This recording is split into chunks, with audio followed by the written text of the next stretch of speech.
Vilfredo Pareto was an Italian economist in the early 20th century, known for his research bridging mathematics and economic analysis. While tending his garden, he noticed that 20% of the best green peas produce 80% of all of his peas in total. With this hypothesis in mind, he began to apply this theory to other domains, the first being economics.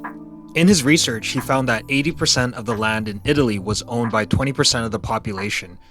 After surveying other countries, he found that there tended to be a similar distribution of this 80-20 rule. For the most part, the Pareto principle is an observation that workflow and output are not always evenly distributed. In fact, with this in mind, this means that the distribution is actually grossly overestimated. Today, the Pareto principle can be applied in a wide range of areas such as manufacturing, management, and human resources. For instance, the efforts of 20% of a corporation's staff could drive 80% of the company's profits. About the 80-20 rule. The what? The 80-20 rule. In most cases, in marriage, you're only going to get 80% of what you need. That's it. No more, no less. Most times, 80%. So with that in mind, does the Pareto principle apply in Jiu-Jitsu? My personal thoughts on the matter are that it probably depends, and of course everything's situational. However, when we talk about different guards that are in Jiu-Jitsu, the Pareto principle might play a key factor. If we go on Instagram or BJJ Fanatics, there's a plethora of guards to play with, and a lot of the times it's marketed as the premier guard. You know, some guards begin early stage, like let's say open guard or butterfly guard, while other guards can be considered late stage, such as the lockdown or scorpion guard. Ultimately, whether one chooses to play an early or late stage guard, there's a good chance that when encountering any form of resistance, you'll likely end up and start in half guard. Furthermore, based on the amount of attacking options, as well as how common we get there from guard retention scenarios, half guard can be the premier guard that will generate 80% of your success. So first things first, what is a half guard? Well, basically, a half guard is when there are two legs in between one of your opponent's legs. And visually, the person on top half guard is quote-unquote halfway from passing the guard. Ultimately, this is a 50-50 battle that will come down to a few key things. For the person on top trying to pass, to what degree can the person on top start to free their legs? And then two, to what degree can the person utilize their arms to control the head of the person he's trying to pass? Conversely, for the person on bottom, how much space can the person on bottom make and then continue to win inside position through grips, making connections, and or building height?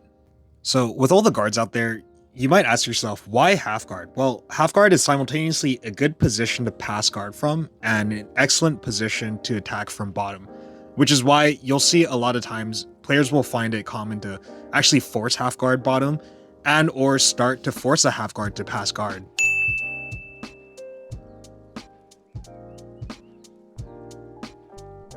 So half guard is the launch off point for understanding other forms of guard, and what I mean by that is it's always a few steps away from converting it into other guards such as, close guard, De La Riva guards, or even wrestle up scenarios. At the same time, should those other guards fail, you can always go back into half guard and start working attacks from there and continually being offensive.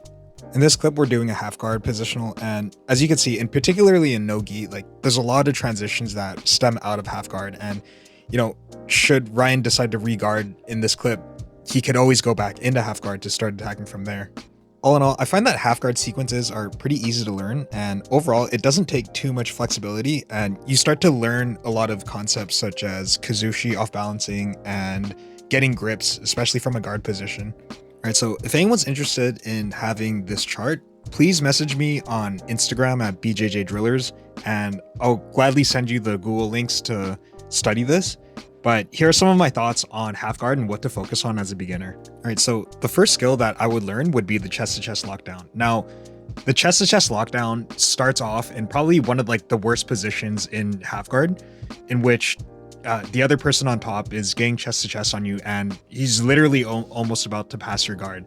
Now, from here, the good news is there is a way out, which is getting a lockdown and getting double underhooks to start off balancing and making space to get back into either half guard or sweeping completely. When I first started out, my retention skills weren't that good, so my guard would always get passed, and then at the very least, I would get my opponents into the chest-to-chest position from half guard. But just understanding what to do and the skills of getting out from there helped me build the confidence to start working it into knee shield and into half guard. Eddie Bravo has a whole system from Lockdown that is really comprehensive and super, super useful. From Lockdown, I would then start to look at, more distance management, and this is where the knee shield comes into play. So there's different names and different categorizations for the height of the knee shield, as well as how much distance you're managing. And I think I like to keep it simple and study the no-gi half guard by John Danaher. From there, I believe the names are just high, low, and mid knee shield. And from there, you could start to see and understand, the directions of attack as well as kazushis from there. Now, moving on, one of the best offensive opportunities from half guard is winning the underhook battle and kind of turning it into a wrestling exchange through either dogfight or even converting it into an offensive single leg or wrestle up situation.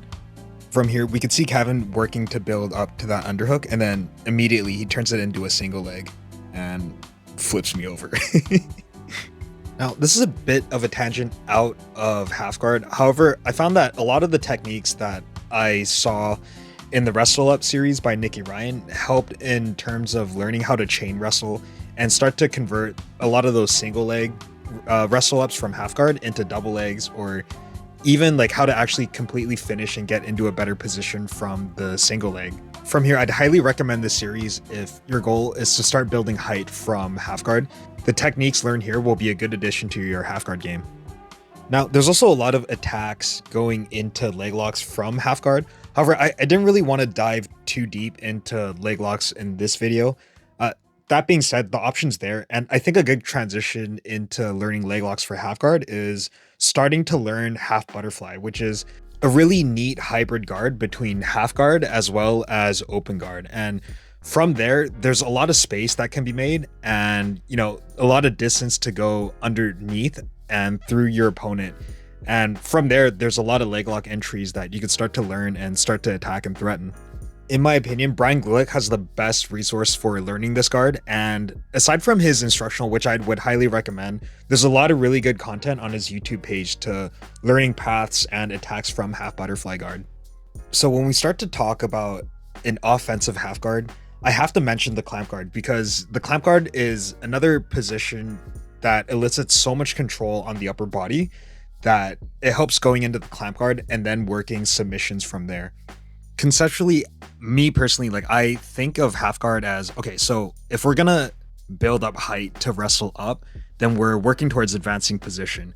But instead, if we have opportunities to go into clamp guard, then that then goes into the realm of sweeps and upper body submissions.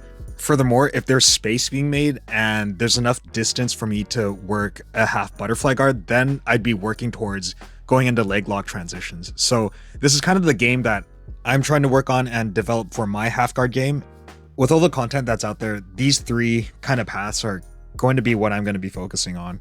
Now, again, one final note that I want to reiterate is that there's a lot of marketing and hype around different types of half guard, but it's more or less the same thing. And depending on the instructor preference that you have, you'll end up finding yourself gravitating towards them and then kind of figuring out which terminologies work best for you. I personally like to keep it simple and have it under the Danaher system, where he talks about the high and low knee shield, and then from there butter half and all the other transitions. But those are just terminologies that work for me. Really, the most important thing is that you get out there and train, as well as drill and drill and drill. All right, guys, so there you have it. Thank you so much for making it all the way to the end of the video. Now, going back to the Pareto principle. Now, again, the three directions of attack, one, whether they are able to make space; two, whether they get up; and three, whether they base forward. Those three reactions will cover a lot of ground in terms of what you can or what you decide to do in jiu-jitsu. So that's kind of like the 80-20 rule playing out. Conversely, when we're trying to pass half guard, those are, again, the three paths that your opponent will take to try to attack. And then as the passer, it's deciding what to do from there in order to pass guard, start going into leg locks, or start attacking submissions.